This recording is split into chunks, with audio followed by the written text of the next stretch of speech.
Everyone has their go-to Christmas comfort flick, and different generations tend to gravitate toward various classics. Two of those comedy favorites just happen to take place in chilly Chicago suburbs and revolve around precocious little blonde boys with serious but very different priorities.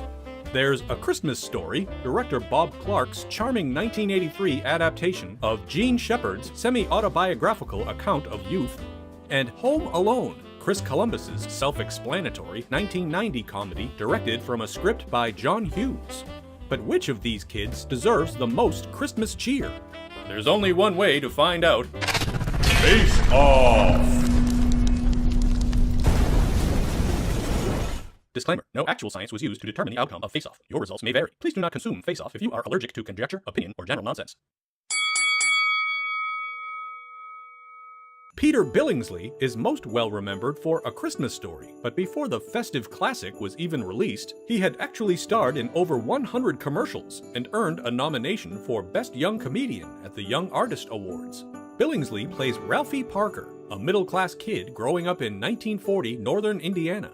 His main priority is getting the ultimate present. For weeks, I had been scheming to get my mitts on one of these fearsome blue steel beauties. An official Red Ryder carbine-action 200-shot range model air rifle.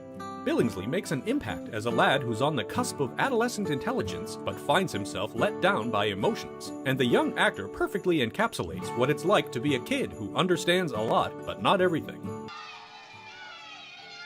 Ralph! Macaulay Culkin, on the other hand, proves to have deft comedy timing in his breakout role as Home Alone's child hero, Kevin McAllister. Is this toothbrush approved by the American Dental Association? Who would have guessed this kid would be a match for screen veterans like Joe Pesci and Daniel Stern? Well, probably anyone who saw his scene-stealing turn in the previous year's John Candy comedy, Uncle Buck, also from John Hughes. I hope you're hungry. You should see that toast. I couldn't even get it through the door. Which demonstrated he could easily spar with grown-up actors. Culkin was only 10 years old when the movie was made, and with his cute face, tongue-in-cheek comedy stylings, and a grasp of adult material that belied his age, Home Alone was the perfect showcase for his talents, earning him several awards. This round goes to...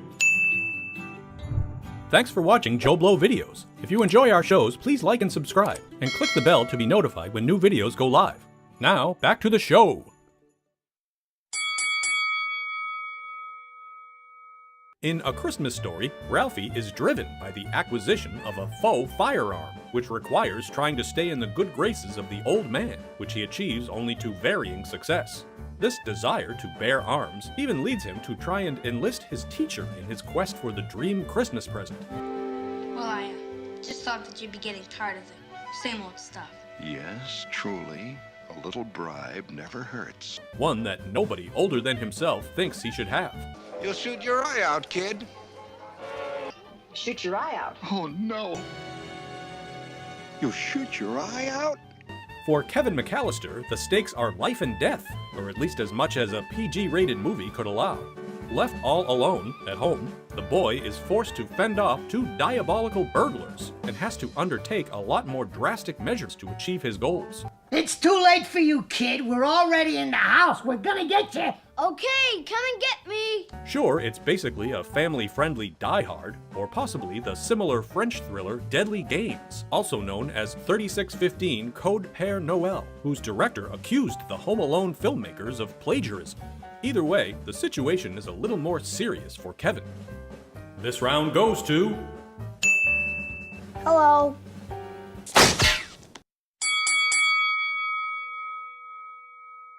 Ralphie's father is stern, and his mother might be overly doting, but they are both endearing in their own ways, except maybe for insisting on him wearing Aunt Clara's gift. It looks like a pink nightmare. Are you happy wearing that? Do you want to take it off? Tell the kid to take it off. When he's not eating like a pig, Mommy's little piggy! younger brother Randy seems to look up to Ralphie, even requiring attention when immobilized by winter clothing.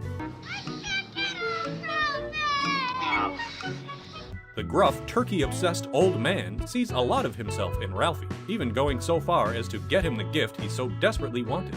And, needless to say, Ralphie's folks score extra points for never accidentally leaving him behind. Kevin's chaotic house is filled not just with his parents, but also 2 older brothers and 2 older sisters, all of whom pick on him in varying degrees, whether it's pretentious sister Lenny, You're what the French call les incompetents. or obnoxious bully Buzz. I wouldn't let you sleep in my room if you were growing on my ass. And there's a whole lot of extended family staying in the house before flying out to Paris. Fuller, go easy on the Pepsi. Kevin's own actions early in the movie make him the fall guy for a lot of things gone awry, compounded by his refusal to apologize and take responsibility, instead wishing they would all just disappear. I didn't want to see you again for the rest of my whole life, and I didn't want to see anybody else either. Is it possible Mr. and Mrs. McAllister kinda sorta wanted to leave Kevin behind while they enjoyed Gay Paris? Just kidding, they might be really forgetful, twice. Funnily enough, we never lose our luggage.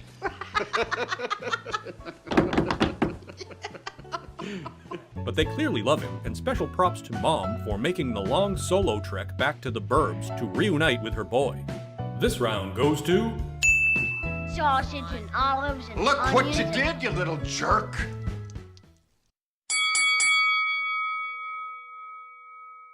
The biggest villains in Ralphie's life are the neighborhood bullies Scut Farkas and Grover Dill, who constantly harass him and his friends. On the surface, they seem intimidating, but when push comes to shove, Ralphie ends up losing his shit and profoundly knocks the stuffing out of his abrasive red-headed nemesis. Kevin's large house is a prime target in the Wet Bandits crime spree. And that's the one, Marvin. That's the silver tuna. Harry and Marv may ultimately not be successful, but they are cunning and dastardly, judging by their willingness to completely steal Christmas from families, as well as the implication they appear perfectly willing to murder a kid to complete their robbery and get away. This round goes to... Crowbars up.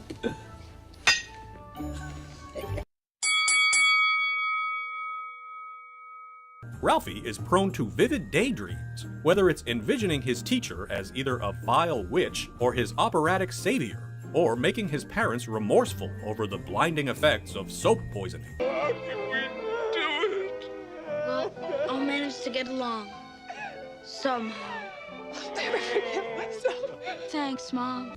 His most prominent fantasy, unsurprisingly, involves protecting his family from a horde of cartoonish home invaders using his desired rifle. While Ralphie can only dream about owning a BB gun, Kevin actually has one in his arsenal, while actively dealing with the very real burglars invading his home.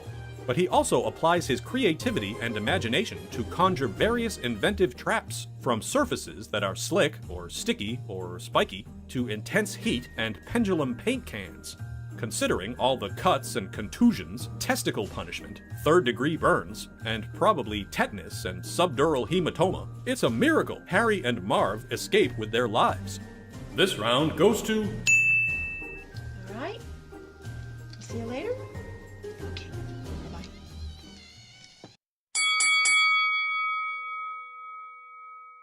Ralphie does let slip a giant Oh, fudge. Ralphie gets the unpleasant soap treatment because of this, just like so many parents have threatened. But rather than narc on his old man, the true source of the F-bomb, Ralphie tosses his buddy Schwartz under the bus. Geez, between that and abandoning Flick on the playground during a triple dog dare, he sure is ruthless with his friendships. Kevin's language is clean as a whistle. For the kids. Even his increasingly abused adversaries, led by one of the all-time great users of profanity, Joe Pesci, I'm what counts out here, not your country clubs or your TV shows. Me, you mother my mother. Peekaboo, you you. Maybe if I stick your face through this window over here, like, you know, you'll get unconfused. Give me the money. both spit and stumble over their swear words. What? What? What? What? It's all very PG rated. This round goes to... Why the hell did you take your shoes off? Why the hell you dressed like a chicken?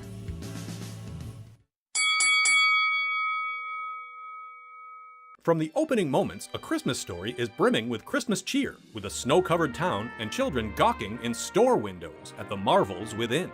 The family acquires and decorates a large Christmas tree, lit with all the glory that 1940s electrical wiring can handle.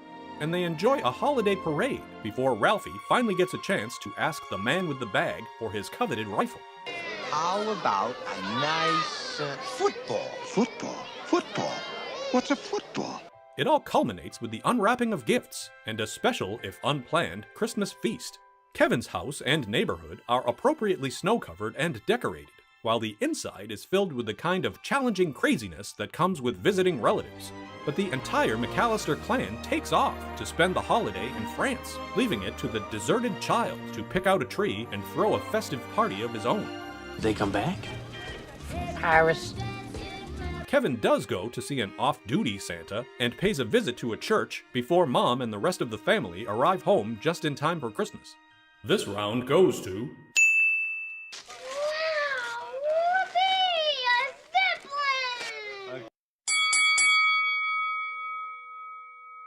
Despite Ralphie seemingly failing to convince any adult, including Saint Nick himself, that he should have the Red Ryder air rifle, dear old Dad couldn't resist giving him the gift.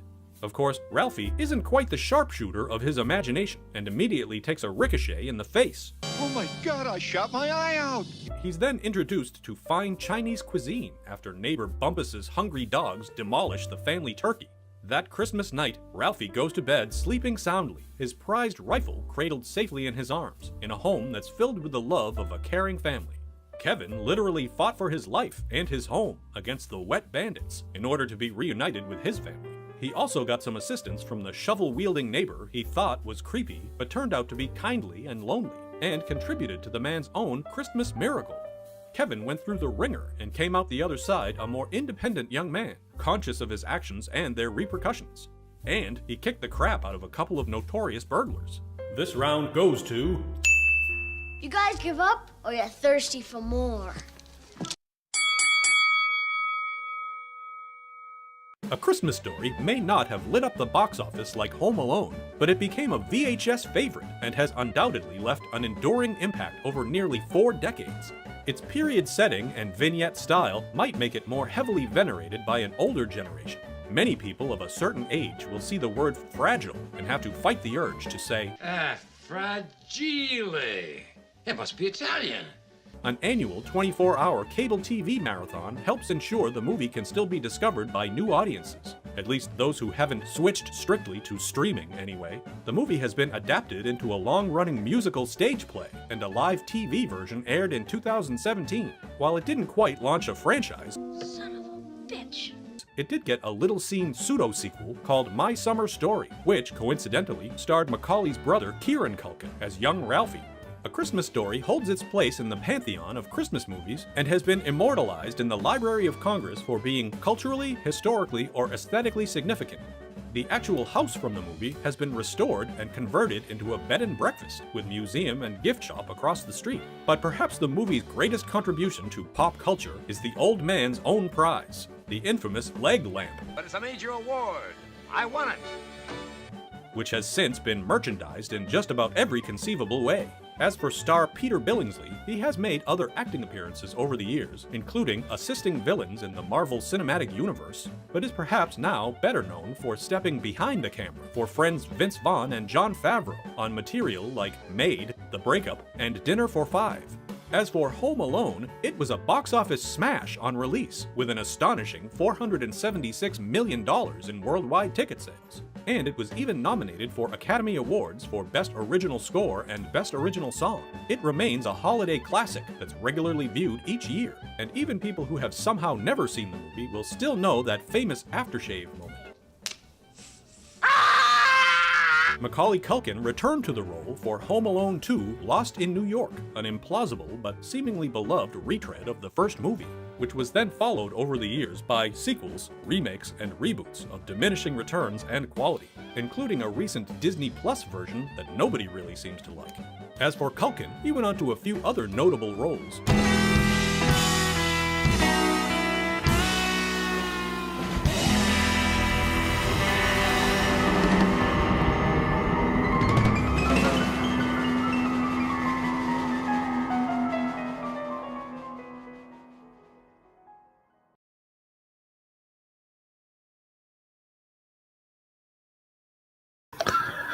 Well, folks, it is Christmas time once again, and tonight's Friday Night Flicks is going to be our final stream before Christmas, as next Friday, Christmas will be over, and we're going to all have to go back to our regular lives, and that makes me very, very sad. But how's everybody doing? Happy Friday and Merry Christmas holidays, whatever it is you celebrate. Joe Blow's here celebrating with you. How is everyone doing? I'm going to get some music on. And in the meantime, you guys can get up in the comments. Let me know how you're doing. I don't know about you guys, but I have plans to go to the movies this Christmas. We got A Complete Unknown and Nosferatu coming out on Christmas. So I think that's what I'm going to be doing. What are you guys going to be doing? We got some Bad Santa fans in the chat already. I love that. Love that. As well, guys, let me know how the music is, if it's too loud or if you can't hear it. But I like to have a little music. I got some Christmas music going for us right now. Hopefully it sounds good. Hopefully I sound good. I'm finally not sick. I think I should be back to sounding fairly normal.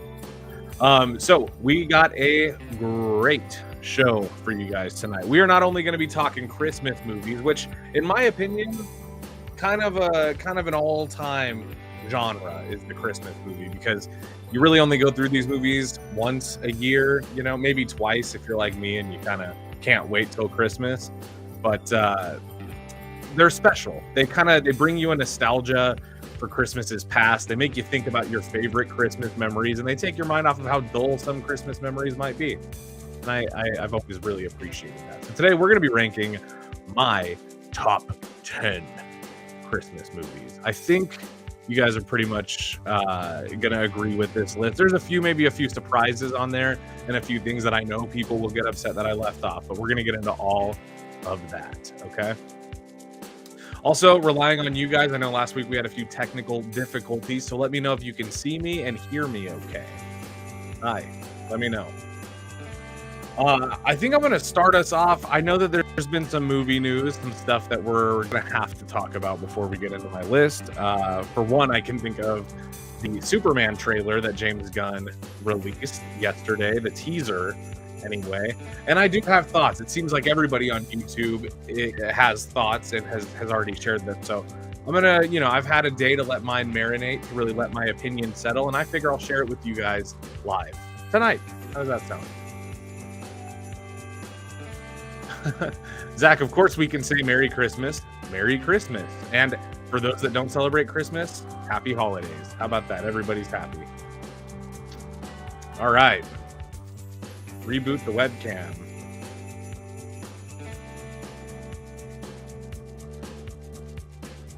Okay, I can't tell if you're messing with me.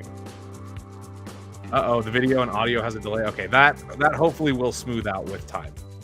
It seems like everything else is okay. All right, guys. To get us started, I think I want to talk about this kind of fun article that I saw. Actually, Chris Bumbray, fellow Joe Blow employee, sent me this article that we put up on the website, and I thought this was really fun. And probably gonna surprise those of you that really love the movie It's a Wonderful Life. Some of you will find that to be the quintessential Christmas movie. I, for one, not the biggest fan, but I did find this article to be very interesting, so I wanted to share it with you guys. Apparently, there is, on streaming, these kind of Roku, free movie channels, there is a royalty-free, like a non-copyright version of It's a Wonderful Life that has been repurposed and is being now streamed as the correct one. Of course, that's a little bit odd, and I say that because the movie is just part of the overall experience. There's music in the movie, and there's credits for the people that worked on the music in the movie. Yeah, streaming sucks, physical media forever. Thank you. And I'm just reading your guys' comments, making sure everything looks okay. It seems like the streaming quality is okay. If the audio is a little bit out of sync, I apologize for that. That should sort itself out, okay? Yeah, so this movie, apparently there's a non-royalty version that has been just released as if it's the actual movie. And if you go watch it on a streaming service, like if you go stream this movie right now, the version you're going to get has been re-edited and rescored with like modern Hallmark type music. So you're getting a completely different experience from what was originally intended. Now, like I said, I personally am not precious about this movie. I don't really visit it often. I've seen it a couple times, you know, around Christmas time. This is one of those ones that you've either seen it or you kind of remember seeing it as a kid, but you don't visit it. That's kind of where I'm at. I think I've kind of had this movie on maybe before, but I'm not that fond, or at least I don't have any nostalgia for it. So for me, it's okay, but I just find this to be an interesting topic because where does the line get drawn with this kind of art, right? With this medium, because the movie's old.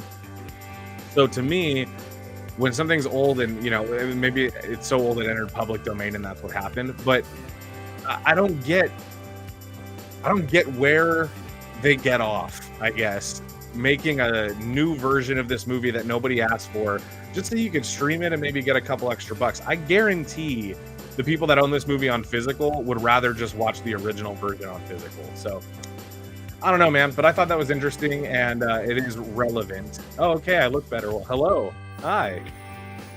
Hopefully everybody's seeing me okay. I'm looking good on my side, so. All right, guys. Yeah, listen, before we get into the top 10 list, I don't want to eat up too much time on this Superman ordeal, but I think we do need to kind of talk about the Superman trailer, right? Because, look, it came out. We're movie fans over here at Joe Blow. This is a big one. And it's one that I kind of have thoughts about.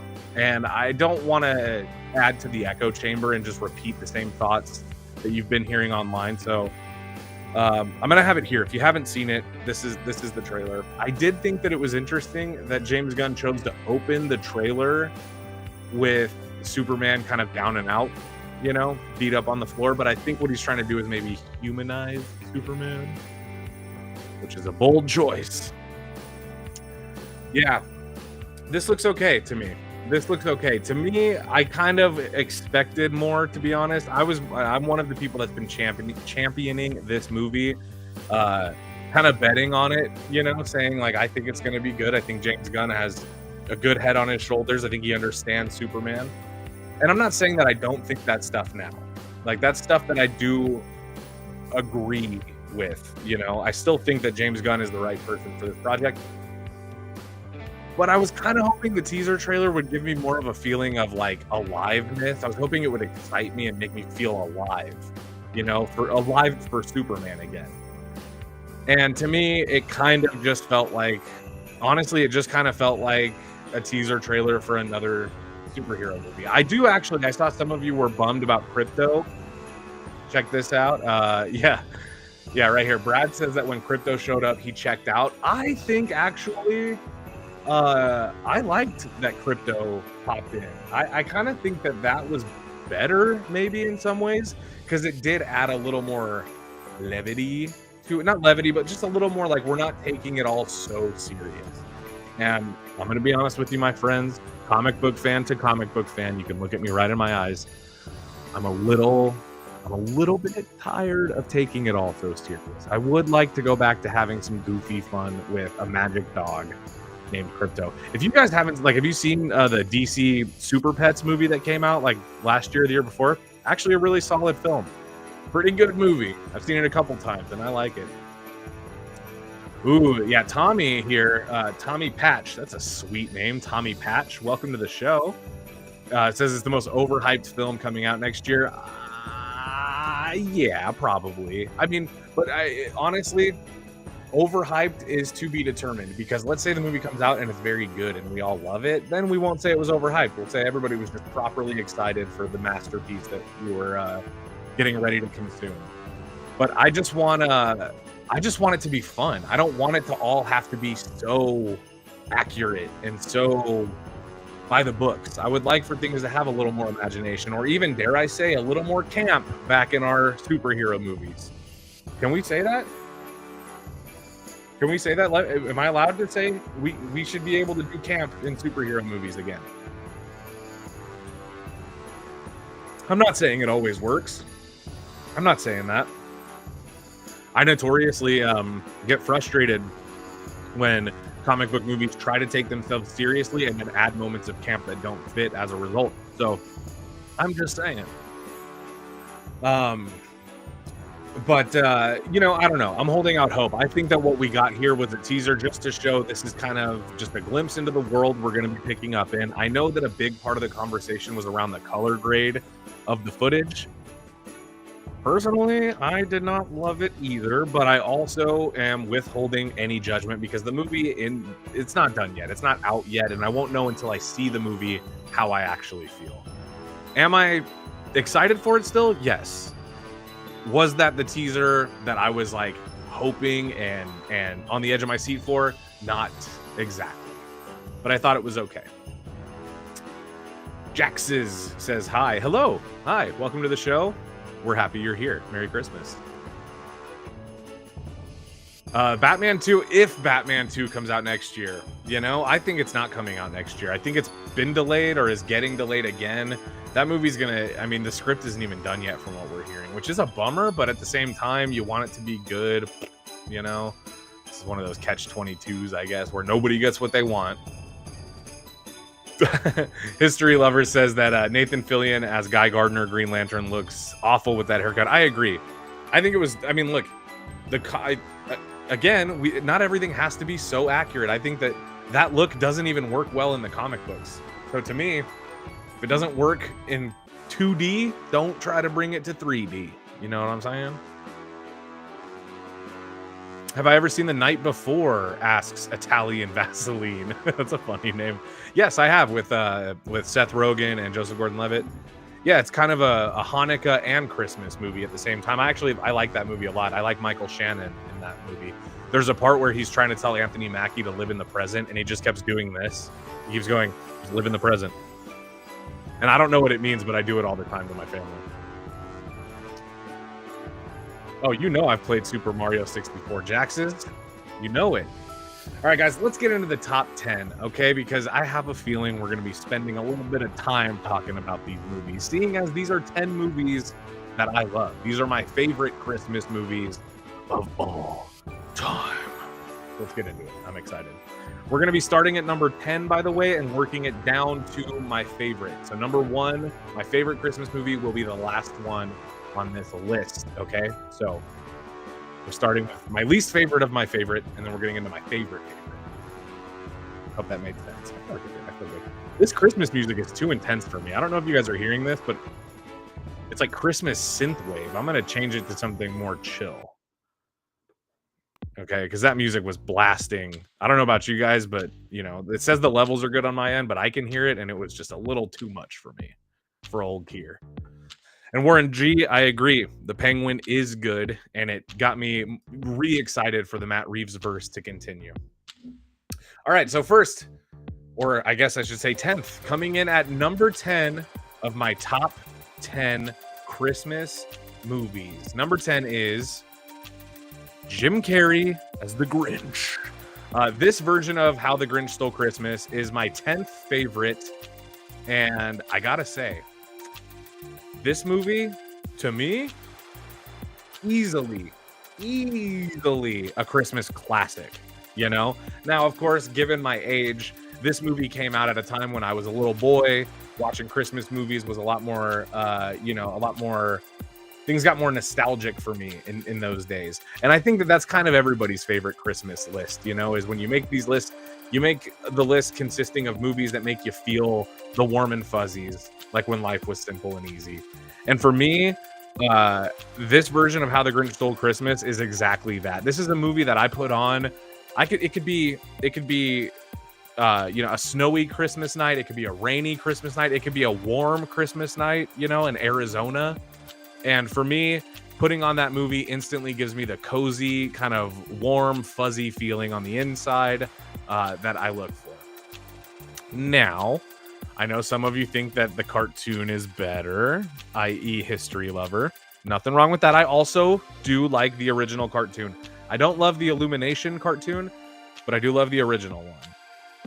And some of you think that this movie is just so-so. I completely understand. I think that there's other movies on this list that you will come to agree with me on, but I understand that this movie, especially for some of you that maybe, you know, were older than me, that maybe were not a kid when this movie came out, I can see why it wouldn't be your bag. It is a little silly.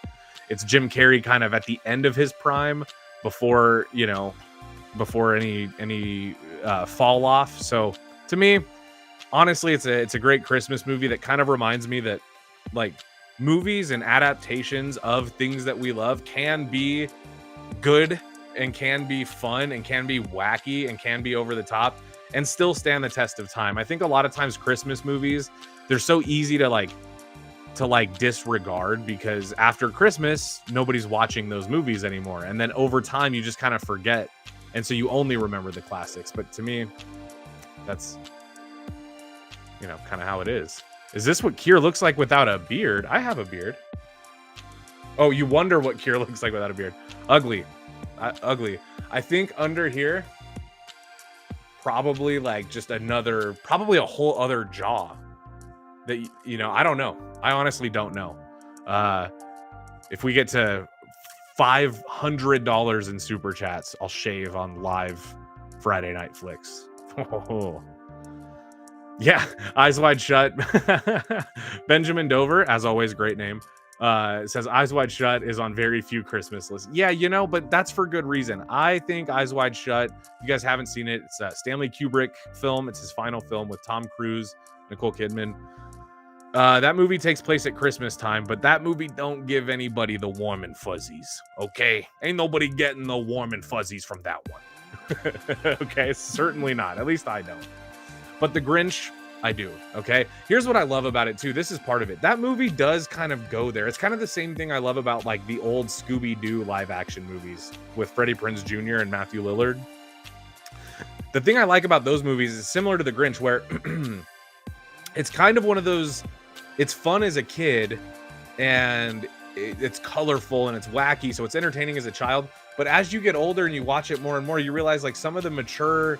Not just mature jokes, but also some of the mature themes that are there for the grown-ups. And I think a lot of times people forget, like, you know, these goofy kids movies, they do try to add in sometimes too many winks at the adults as jokes, but you can also do that with, like, themes in kids movies. And it's a good way to, like, work in a message or something meaningful into your art while creating something commercially popcorn, you know?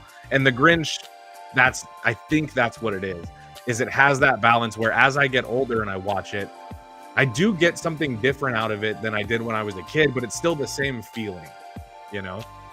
Not to wax too poetic about a Dr. Seuss movie. Wait till you hear my thoughts on Cat in the Hat. I'm just kidding. I won't do that. I'm not going to do that. But I might do it. Oh, this is... Brad, this is a good... Is this your list, Brad? Okay, let's check this out. Brad says Lethal Weapon... Oh, I'm sorry. Yeah, Lethal Weapon, Die Hard, Christmas Vacation, Home Alone, Batman Returns, The Ref, The Long Kiss Goodnight, Kiss Kiss Bang Bang, great movie, Gremlins, and Terrifier 3. Brad, we were made to be friends, my brother. You and I are supposed to be friends with a list like that. I love Kiss Kiss Bang Bang. We have a video on Christmas coming out. Kiss Kiss Bang Bang.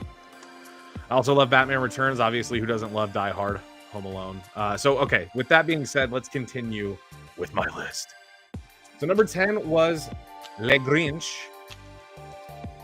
Number 9. Some of you might not consider this a Christmas movie, but I do, and that is Grumpy Old Men. I fucking love this movie. Now, this one maybe is cheating because it's like a Thanksgiving movie and a Christmas movie and a New Year's movie. It like takes place during like the general holidays, okay? But for me, I watch this every Christmas season, and I definitely watch this when it's not Christmas. This is just a fun, good, beautiful holiday movie. And to me, that's Christmas enough. It takes place at Christmas. It's about friends coming together during the holidays, despite their kind of, you know, being at odds competitively with each other. It's a Christmas movie, and it counts. And listen to me, just hear me out. Jack Lemmon, Walter Matthau, those guys did so many movies together, and this one is the one that people will remember as taking place during Christmas. Okay? So, exactly, history lover. Thank ya. Thank ya. You can't go wrong with Jack Lemmon and Walter Matthau. You really can't, especially Walter Matthau. He's my favorite of the two. But when they're together, which they often are, mwah, I love it. I love it. Comedy. Just fun comedy. Yeah, I definitely also watched this movie with my grandpa, probably. My memories of it are always like around the holidays, just kind of like my little hoard of Christmas movies, you know, VHS tapes, and I would just pop in the ones that, you know, had the most like, you know, low-key cozy atmosphere. And this movie just it captures so much of like just that wintertime loneliness, but also optimism for the coming months and the coming summer and the coming spring. It's just a beautiful movie. It's kind of like a love I mean, it's a love triangle movie for sure, but it's all centered around people that are past dating age, that maybe aren't in their dating prime. As you can see, I mean, despite being still, you have Maria, what's her name? Maria Coleman in this movie is the name of the character, not the actor. But she's obviously, you know, she's still beautiful, but these are people well past their dating prime. So it's just a sweet story about lonely people who have maybe lost a little bit of hope, finding that hope again and coming together around the holidays. And if that's not a Christmas movie, then fuck you. Yes, it is. Okay. It is a Christmas movie. And I'm going to cry just talking about it, y'all. Damn. But what's number 8? Okay. We had The Grinch, number 10. We had Grumpy Old Men, number 9. By the way, Grumpy Your Old Men, the sequel, pretty good also. Number 8 is one that hopefully everybody will agree with, and we can really kick this list off. We are talking Christmas Vacation. Christmas Vacation. Ooh-hoo-hoo-hoo-hoo. One of the best Chevy Chase movies, in my opinion, and this is coming from me. I'm a Chevy Chase 80s era Chevy Chase fan big time, okay? Fletch is one of my favorite movies, probably my favorite Chevy movie, but Christmas Vacation, I mean, this one is probably my favorite vacation movie. I think this one would be my number 1 if I had to rank them all, you know? I think it's easily one of the most quotable Christmas movies. I mean, there's like, between every character, Cousin Eddie, Clark, Beverly D'Angelo, who what's her name, or Audrey and Rusty, the kids.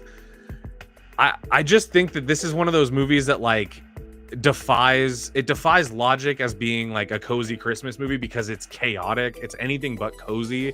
It's a disaster comedy with very old kind of like I don't know, old Americana feel to it.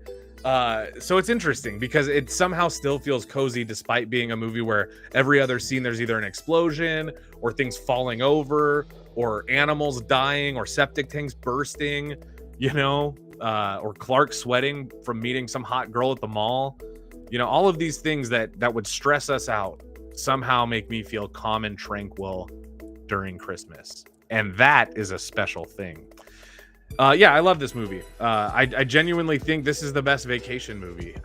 I mean, I like Vacation. I love Christmas Vacation.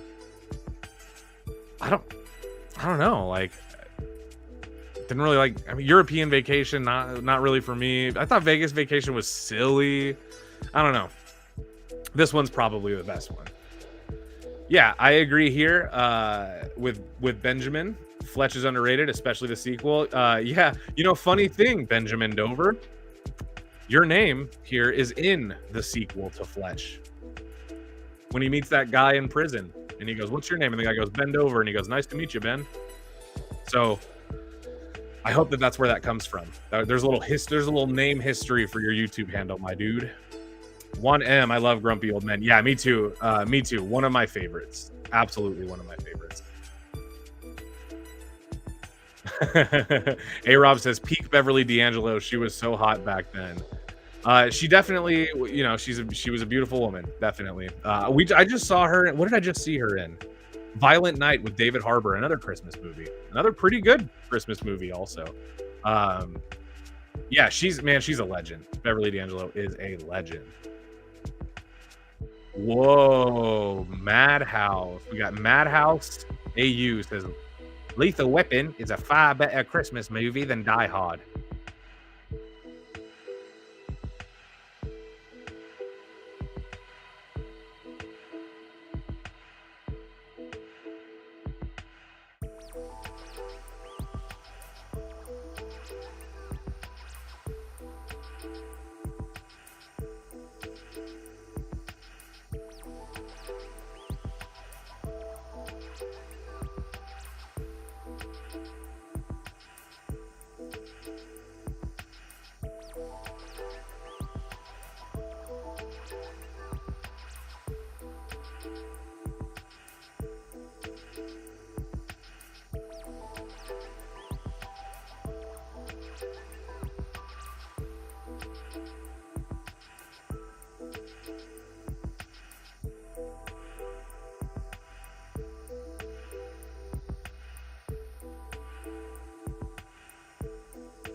Okay, hopefully we're back. I'm so sorry for that, everybody. Once again, don't know what happened, but I do sincerely apologize for the technical difficulty. Hopefully everybody can see me and hear me now. I'm back. Okay. I think what's going on is that it's the holidays. Everybody's home. Everybody's using internet. And in my town, it's sometimes a little difficult to get reliable service providers out here. So we're going to move on. I'm hearing now that you guys can't see me.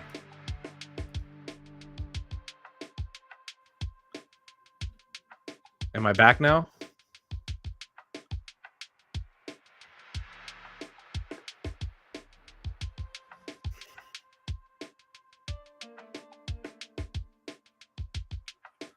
Okay, I think I'm back. Guys, I'm so sorry. I'm so sorry for all of this. Thank you, Brad, for saying I've had time to ponder a better Christmas movie. Again, I don't know how this is happening. I think it just has something to do with the internet in my town. And so I do apologize, folks. But we are going to move on. I cannot apologize enough.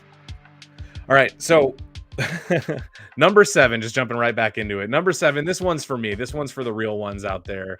We're talking Jingle All the Way. Arnold Schwarzenegger and Sinbad. Somebody that, in my opinion, Sinbad kind of fell off. I miss him. We have a video discussing Sinbad if you guys are interested. So now that we're back, thank you, everybody, for your patience. Looks like I didn't lose too many of you. Shouldn't happen again. We had number 10, The Grinch. Number 9, Grumpy Old Men. Number 8, Christmas Vacation. Number 7, Jingle All the Way. This is another one of those quotable movies that you just can't help it. You can't help it. Now, this might be an age thing as well. This movie, yeah, exactly. See what I mean? This movie is so quotable. This is one of those movies that, depending on your age, you might hail as like kind of our generation's ultimate Christmas movie. Who doesn't love some Arnold Schwarzenegger doing an impossible mission to find his son, Turbo Man doll, in time for Christmas? It's beautiful. It's a beautiful movie. Now, the quotes of this movie, not just from Schwarzenegger, but also from Phil Hartman, are just brilliant. My favorite, of course, is Mr. Bucket Man here. Put that cookie down now. I love it. I love it. But I also love Phil Hartman talking about the cookie when he's like, oh my God, these cookies are delicious. So good. Now, Zach says it's too silly. I can appreciate that. I definitely can appreciate how silly this movie is. But to me, this is a movie that's on the level of a quality Christmas movie without being like high quality cinema, right? Like, this ain't The Holdovers, but it's a cute Christmas movie on a realistic movie budget. None of this $250,000 because it has a hot celebrity in it. It was a relatively simple movie to make that led to, in my opinion, one of the most hilarious Arnold Schwarzenegger performances since Kindergarten Cop. I truly think this movie is so funny. And I think he's funny in it. There's a part where this is such a good movie. There's a part where Arnold is on the phone with his wife, played by Rita Wilson, Tom Hanks's wife. And she goes, like, she calls him, and he had been on the phone all day talking to customers because he's a busy business dad at Christmas time. And he's on the phone and he keeps like hanging up the phone. He'll be like, and don't forget, you're my number one customer. And he would like hang up. And then his wife calls and he goes, all right, honey, I'll be home soon. And don't forget, you're my number one customer. And he says it to her. And the camera does like this like quick zoom into his face. And he's all, and oh man, it is so funny. It is so funny. That's number 7. I think that's one of the greatest Christmas movies. And also, the kid in this movie, yeah, he got two. Poor Sinbad. The little kid in this movie, Jake Lloyd, is Anakin Skywalker, who apparently got bullied so hard that like he had a nervous breakdown or something. So we hope he's doing okay. We really do. All right, guys, we're about halfway through the list, and I can feel through the screen that you guys are waiting for the big fish. You've said, you started off with a novelty movie like The Grinch. Then you went into a movie that's not really a Christmas movie with Grumpy Old Men. Then you appeased us with Christmas Vacation, but then you're thinking now it all went off the rails again with Jingle All the Way. In my opinion, this is a perfect list so far. Number 6 is a newcomer to the Christmas movie genre, but I think it is one that exceeds it in a lot of ways, and that is The Holdovers, 2023's The Holdovers. Now, this movie, what can I say about this movie besides I feel that this is one of those movies that was made for me. It's made to the specific things that I like, you know? Number one, this movie looks like it was made in the 70s. The camera stock, the the color grading, the grain of the film, the dialogue, the music, this movie invokes kind of these classic 1970s dramas. And I love that. I think that that's kind of a special era of cinema. And in my opinion, like movies like, One Flew Over the Cuckoo's Nest, even The Shining, other movies that don't have Jack Nicholson, Jaws, movies of that era that kind of have a specific look and feel that almost makes the movie a little more tangible, a little more like a relic. I really appreciated that with The Holdovers. I specifically love Paul Giamatti. I think we all really like Paul Giamatti. Like as movie fans, he's kind of accepted as, a great actor, and because he is. Of course, this probably isn't my favorite Paul Giamatti movie. I think American Splendor is. But I would say in terms of overall performances, this is one that it has to be up there because he's the leading man of this movie. And when he's a leading man, he demands your attention on screen. And this movie is no different. He kind of did the, he did the crooked eye thing for most of the movie, kind of committed to being this lonely, kind of stubborn, cranky curmudgeon of an old man. And I really, really like that. I also love, what's his name? Angus. The kid from the movie, this boy here. Man, what a performance from everybody involved. I know that this movie got all the Oscar buzz, so there's no praise that I need to give it. It looks like Zach doesn't like Paul Giamatti. I'm not even gonna go there. We love Paul here. But yeah, this is also kind of, I think as an adult, this is a movie where you have maybe a nice glass of whiskey, on Christmas Eve, and you watch this movie if you're maybe feeling a little bitter or a little bit, maybe a little, I don't know, maybe a little more in the spirit of Christmas in an adult way, where you kind of just want to numb yourself to get through the holidays without sounding too sad. Yeah, I agree. Dave, oh my gosh, I agree they need to release American Splendor on Blu-ray. Not only is that one of my favorite Giamatti movies, it's probably one of my favorite movies in general. Now, I got to bring up this comment, and I'm going to actually switch back over so you guys can see me here. Hi. A random YouTuber with Kiki as the profile picture, and then his profile picture is indeed, or their profile picture is indeed Kiki from Kiki's Delivery Service. They say Toys with Robin Williams is a forgotten Christmas gem from the 90s that really needs a video. Kiki, or a random YouTuber with Kiki as the profile picture. I'm sorry to say this, I do not like Toys. As a devout Robin Williams lover, I'm kind of in the cult. I don't like Toys. I don't like Toys at all. I think that movie sucks. I'm sorry. For those of you that love that movie, it doesn't suck. I just don't like it. Zach, thank you so much for the sticker, the super sticker. I appreciate that. Appreciate that a lot, man. Thank you. Yes, I agree. I agree with you here. A random YouTuber with Kiki as the profile picture.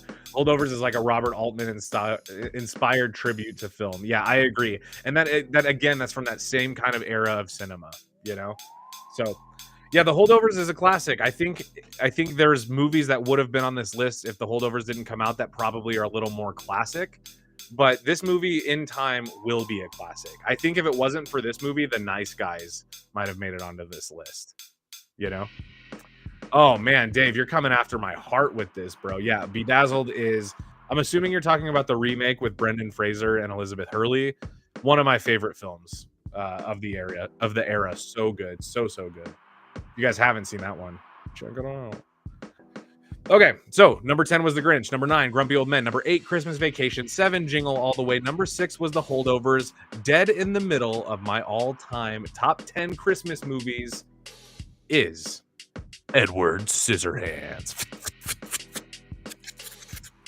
Man, what can I say about this movie? This one is all nostalgia for me.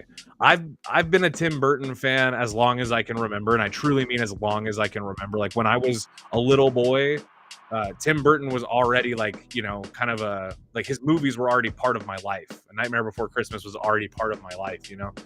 And my parents, I think, were into Tim Burton, so it kind of just translated into movies that I watched growing up.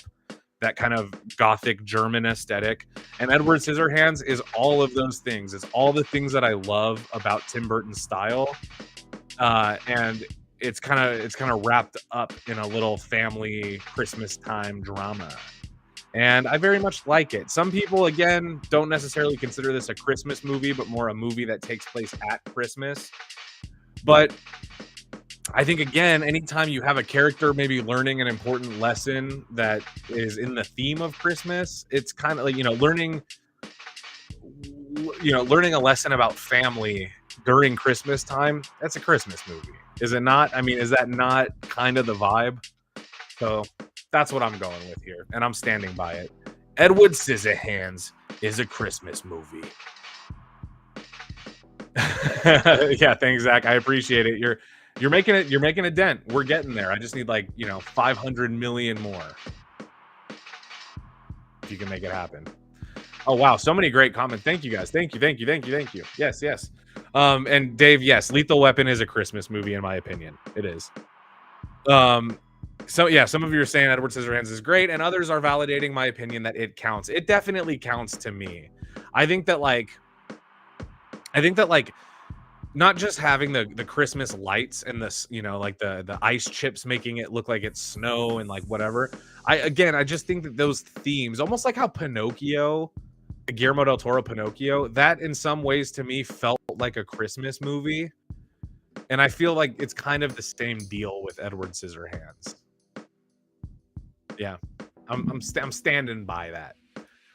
Steven, my man, my dude, welcome back. Says in Ireland, Bigfoot and the Hendersons, or Harry and the Hendersons, was always at Christmas time. So it's totally a Christmas movie for me. As this, okay, so Harry and the Hendersons, Bigfoot and the Hendersons, maybe is what it's called in Ireland. Here it's called Harry and the Hendersons with John Lithgow. That's funny. I don't consider that a Christmas movie at all, but if you watch it at Christmas time, it's a Christmas movie. That's the beauty of art. You can call it whatever the fuck you want, I love it. So good for you, man. Yeah, and that's why Edward Scissorhands counts. Yeah, I think they're both equally Christmas and not Christmas movies, Dave, in my opinion. All right, guys, so we've done the first half of the list. We're dipping into now my top 4. My top 4 favorite Christmas movies. And some of you are biting your nails. Some of you are on the edge of your seat thinking, what is he going to do? Is my favorite movie ever going to get mentioned? And I'm here to tell you, I don't know. So let's keep it moving. Hey, Lucas Brown, welcome. Welcome, Lucas Brown. First time to the stream. Hello. All my first timers, hello and welcome. And thank you for being here. Merry Christmas to you. Happy holidays. All right, so I'm not going to recap the list again, guys, but number 5 was Edward Scissorhands. Number 4, the one that you all wanted to know, Die Hard. Oh, yeah, man. Oh, yeah. Now, I love Lethal Weapon. I love it. I love Scrooged, too, Mr. O'Donnell. I do. Maybe it's on this list, maybe it ain't, but I do love it. This movie, though, to me, look, this is, and I've said this, I did a whole stream with Taylor Johnson about this movie, about this franchise, but we talked about this movie in a great deal of detail. Here's the thing. This is a movie that's perfect all the way around. It's not just perfect for Christmas. It's not just perfect, for the holiday season. It's not perfect as an action movie. This is just one of those perfect movies where everything comes together. Hans Gruber, John McClane, Christmas setting, simple story, relatable protagonist, kick-ass dialogue and lines and quotables. This movie gives you it just gives you that feeling where you go, this is why I fucking love movies, man. I love Bruce Willis. I love Die Hard. This is a Christmas movie to me, and it absolutely is not just a Christmas movie. It's one of my favorite. It's truly one of my favorite Christmas films. It should have been top 3, maybe. I don't know. Illuminated Pro says Die Hard is overrated. Hey, man. Everybody has their opinions. I respect you either way, truthfully. I love the movie. I really, really love it. And I get excited when people discover that they love it, you know, but I get it. You know, some people are like, I've seen better action movies, and who am I to tell you that you haven't? I don't know shit. I don't know what you've seen. So good for you, man. Yeah, a good day to Die Hard. Boo. That one was ranked very low on my list. Very low on my list. Yeah, man. Die Hard, classic movie. I miss Bruce Willis in cinema, man. I hope he's doing okay. Sucks what he's going through, but I gotta say, man, like, that's gonna be one of those actors that's tough to let go of for me. You know, very tough. And yeah, same thing with Alan Rickman, man. Rest in peace, Alan Rickman. Snape. You know, you might know him from Dogma. Classic. From this movie. Gotta love me some Alan Rickman. Okay. Nobody disagrees with this. I love it. There's a few of you that maybe think Die Hard is overrated, which I understand. But it looks like for the most part, this was the one to finally win you guys over on my list of favorite Christmas movies. Now, keep in mind, these are just the ones that I like, you know, and it's not that serious. I'm not here to tell you that these are definitively the best and that Lethal Weapon isn't one of the best. You know, I'm not here to do that. I'm just here to tell you which ones I like, you know?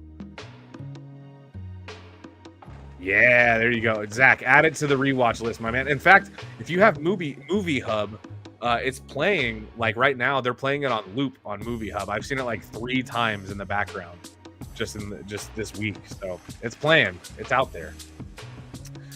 Okay, quick recap, guys. We had 10, The Grinch, 9, Grumpy Old Men, 8, Christmas Vacation, 7, Jingle All the Way. Number 6, The Holdovers. 5, Edward Scissorhands. Number 4 was Die Hard. And then we had number 3, A Christmas Story. Now, some of you I saw early in the chat saying that this movie is overrated. Fine, you're absolutely entitled to feel that way.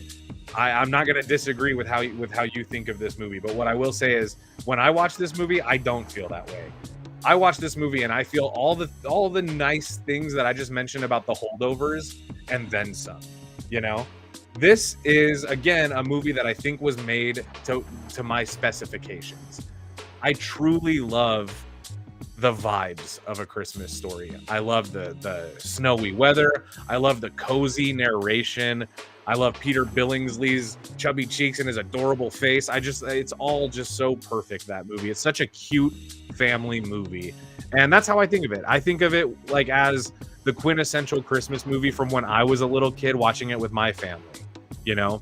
And those things, I don't know. There's something specifically around Christmas, maybe because it's a time of family, but I don't know. Those things really just add up to me to make a movie special. Is just how I remember watching it and how I feel when I watch it.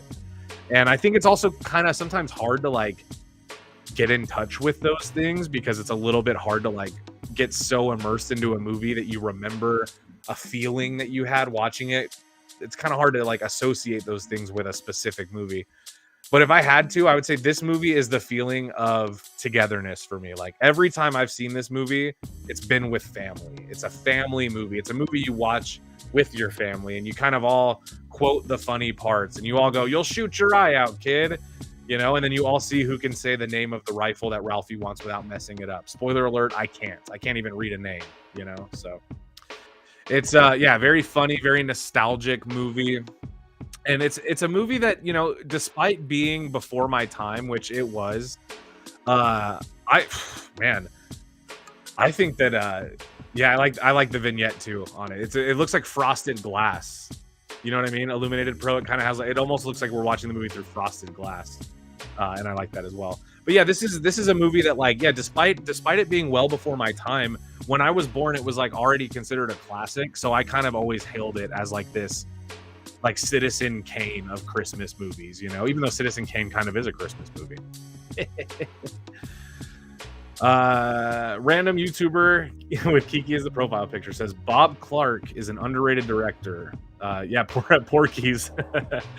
Yeah, Bob Clark did some of the raunchy comedies of those times, and then this, which is also. I think he also directed like Black Christmas or something, didn't he? I'm pretty sure like he also directed like another like classic. I think he directed Black Christmas, which is a different Christmas classic. That also should have been on this list now that I think about it.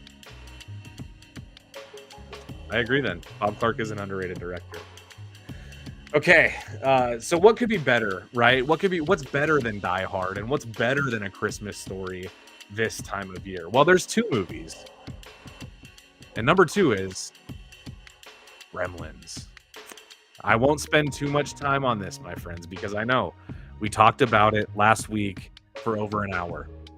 So what more could I possibly say besides fuck you, it is a Christmas movie. Watch it, because it is. It is. Watch this movie and tell me you don't get the warm and fuzzies, the Christmas fuzzies. There's a scene where they wrap up Barney the dog in Christmas lights. That's like a Christmas kill in a slasher, no? I think so. I think it is. Steven, yeah, 8-Bit Christmas was okay. That was that new Neil Patrick Harris movie. I thought it was okay. That was kind of like Jingle All the Way, only instead of a Turbo Man doll, he needs to get like a Nintendo, right? It's kind of the same.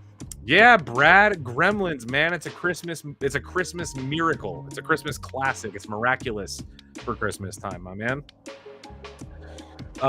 This is again very similar to like Die Hard, very similar to like Grumpy Old Men.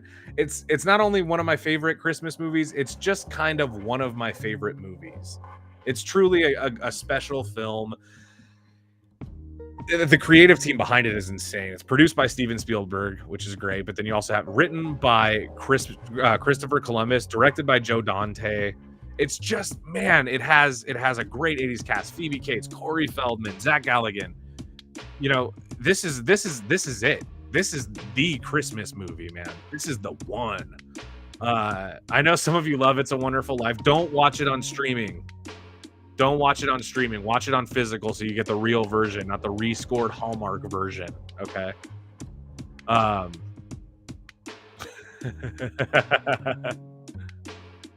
This is funny. This film is 40 years old now, man. Time do fly by when you drunk as hell. Yeah. Yeah, Gremlins is older than me. And I think that's also a theme I've noticed. I think I'm the kind of person that typically prefers older movies, like older media in general. I like older books. I like older comics. I like old cartoons. I like old movies. I wonder if that's just a thing that I like is just maybe that's just something that like is part of my taste. But Gremlins is absolutely it's timeless. It's 40 years old, and to me, it could come out today, and I would love it just as much. It's a great, great, great movie. Sean Gwynn, thank you. Yes, Christmas Story rules, man. One of the greatest. And I know some people say it's overrated, especially people my age, because we're maybe a little young for that, for the era of that movie. But to me, like, it was a classic in my household, and I kind of have just kind of held on to that, I guess. Oh, Illuminated Pro is trying to guess my number one. Well, let me ask you, what's better than Die Hard? What's better than Gremlins? What's better than A Christmas Story?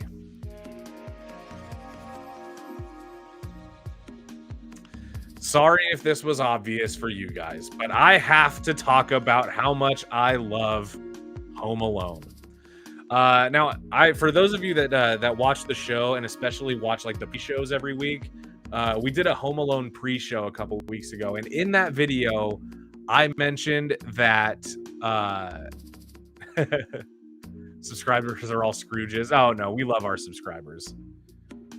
Arn Garnu. Yeah. Bah humbug. No, we love our subscribers. It's okay. You guys don't owe us anything. Watching the videos is enough for me. But yeah, now Home Alone, I mentioned in a video in a pre-show a few weeks ago, it's just the best Christmas movie. It's everything for me that a Christmas movie needs to be. I love Macaulay Culkin as Kevin McAllister. I think the character of Kevin McAllister is just it's perfect casting. You need a kid that's both charming and savvy, but also like kind of cute and like, you know, like can manipulate his parents with his like adorable kind of, you know, demeanor. The kid does it all. Then you have, again, Christopher Columbus directing this film, who wrote Gremlins, another Christmas classic.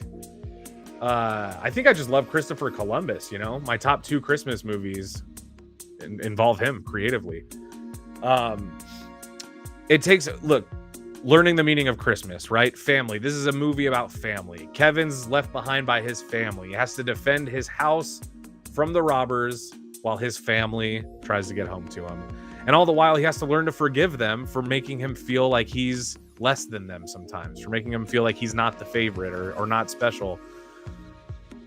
This is that movie. John Candy has a cameo as the Polka King. Polka. You know, I mean, what else need be said? Daniel Stern, Joe Pesci, amazing. You got Mr. Marley, creepy neighbor who turns into the hero of the piece and saves Kevin. You know, Catherine O'Hara. I mean, Jesus, this movie, this is the Christmas movie that really, that's when I know it's Christmas time. It's Home Alone time. Shamelessly, I admit I'm also a fan of Home Alone 3, which I know most people will probably find incredibly cringe, but I don't. I think that movie's hilarious. Truly, I do. I think the first 3 Home Alone movies are good ones. I don't like the rest of them, but I think the first 3 pretty damn good. Okay. Yeah. Oh man, you want to know something funny? This is a good one, Brad. Brad says, I never realized how much of a dick Uncle Frank was until I hit my 20s. As a kid, Uncle Frank reminded me of my stepdad kind of a lot, who was also just kind of a grumpy dude. And so I kind of always thought of him as a dick, as sad and as that might sound. He always kind of reminded me of my stepdad, and I was just like, he's just such a cranky dick all the time, you know? Yeah, John Williams score. Hallelujah. Speaking of that, did you guys see my reaction to the Superman trailer? I didn't talk about the score, but the guitar score in the Superman trailer, I like it a lot. All right, guys, so just a final recap of our list here. We had The Grinch at number 10, Grumpy Old Men at number 9, and then we had, what was number 8? Christmas Vacation? Yep, and then number 7, Jingle All the Way. Number 6, The Holdovers. 5, Edward Scissorhands. 4, Die Hard. 3, A Christmas Story. 2, Gremlins. Number 1, Home Alone. This might be the most confident I've been in any of the lists that I've put together, because you guys listen, you watch the show a lot. If I do a tier list where I rank something, I let you guys get to me. I let you fools try to get in my head and influence my thoughts on how I feel about these movies. But this time, I'm fully confident. I take this shit seriously. This is my job. So I took it quite seriously. And Joe Blow Huggies? As in the diapers, or are you giving us hugs? Don't give us diapers. We don't need them. We're all potty trained at Joe Blow. Yeah, the score reminded me so much of Top Gun. I agree, O'Donnell. I agree 100%. The Superman score had that Top Gun flavor, and I loved it. So yeah, you know what, guys? I'm happy with this list. Before we go, though, there's a few movies coming out on Christmas that I'm excited about, and I wanted to kind of just talk about that. So Zach says he agrees with 4 out of my 10. Ooh. Well, Zach, do me a favor. Zach, look at me. Zach, are you looking? Zach, are you looking? Comment your 10 down below, because we've had some people comment their 10 and they look respectable, like people I want to be friends with because they got a good taste in movies. And I have a feeling you're one of those people. So why don't you comment your top 10 down below, and let's get to talking. Let's get to discussing. All right, y'all. So we have the top 10. Oh, thank you guys so much, by the way, to everybody commenting your favorites. I love it. And Brad Perkins says, Old Man Marley got into street salting after he sold his 1958 Plymouth Fury. It's just funny because getting into street salting, where the fuck do you have to live? I guess like Chicago, but where the fuck do you have to live to take that up as a hobby? Where there's enough snow to take it up. Okay, so we've done the list, and I know it's getting late, so I will let you guys go. But before we do, I think I am looking forward to Christmas this year because I'm going to go see Nosferatu, I think, on Christmas Day. That's the plan, anyway. I want to watch the 1922 OG one and kind of like, get my fix of consuming whatever media of this type I can before I go see it. But I am so excited for this movie. I can't really explain why, other than I love Robert Eggers' previous 3 movies. And I truly think that this cast, this director for this type of thing is going to be my shit. So I am so excited. I'll let you guys know next Friday what I thought of the movie because I'll be seeing it on Christmas. And then the Bob Dylan biopic by James Mangold, A Complete Unknown, is coming out as well. Now, for those of you that don't know, Bob Dylan, easily top 5 musicians of all time for me. I love Bob Dylan. When I was a kid, I got into Bob Dylan through my cousins and like my uncles who were kind of about music history and rock and roll. And I gravitated towards Bob Dylan to such a degree. I've seen all of the movies made about him. Some of them are good, some of them aren't. I've seen him played by Christian Bale and Heath Ledger, which means I've seen him played by Batman and the Joker in the same. I've seen that. Okay. And I'm looking forward to it. I think this movie's going to be good. I think Timothée Chalamet's doing a good job with his Bob Dylan voice, and I think he's going to do his best. But ultimately what matters to me, this movie better fucking be good at capturing the impact of this phase of Bob Dylan's life. And I mean on the music, because this was during the phase between Bob Dylan's transition from acoustic folk into electric. And this at the time was a no dice on behalf of everybody. And he was kind of leading the way as this beatnik punk rock, shaman of the new school. And that, I think, largely shaped a lot of my identity as a teenager. So I really want to see that represented in such a way that makes me feel that kind of, So that's what I'm looking for.